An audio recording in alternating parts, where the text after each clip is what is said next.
Today's reading goal is to be able to recognize and recall our unit's vocabulary, such as constitution, ratify, legislature, and as well as to be able to explain how the Constitution was ratified. Section 10, the convention ends.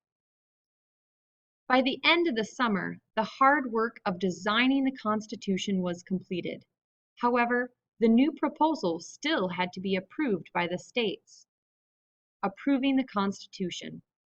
The first question before the framers was how many states would have to ratify or to formally approve the Constitution before it could go into effect.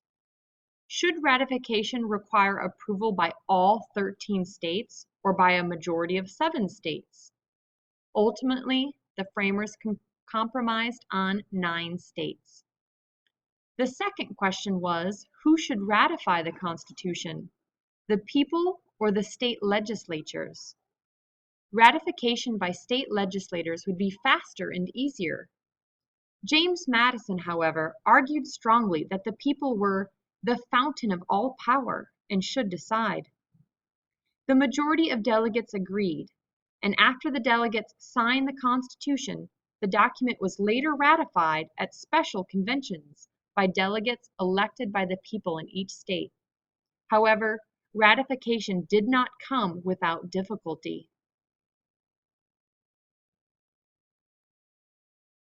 Signing the Constitution.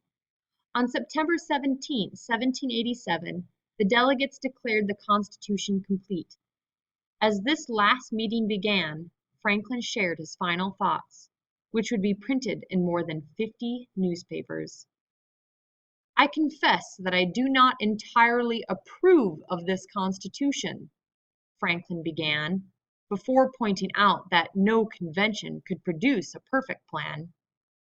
It therefore astonishes me, Franklin continued, to find this system approaching so near to perfection, and I think it will astonish our enemies.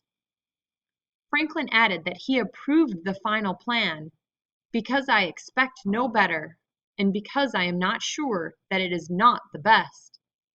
He urged every member of the convention to put his name to this instrument. Not everyone was won over by Franklin's words. 13 delegates left the convention before it ended and did not sign the Constitution. 3 other delegates, Edmund Randolph and George Mason, both of Virginia, and Elbridge Gerry of Massachusetts, also did not sign. Mason believed it gave too much power to the national government, and Gerry refused to sign because he believed that the new plan did not protect the rights of the people. When the signing was over, Franklin confessed that he had often looked at the sun carved on the back of George Washington's chair and wondered whether it was about to rise or set.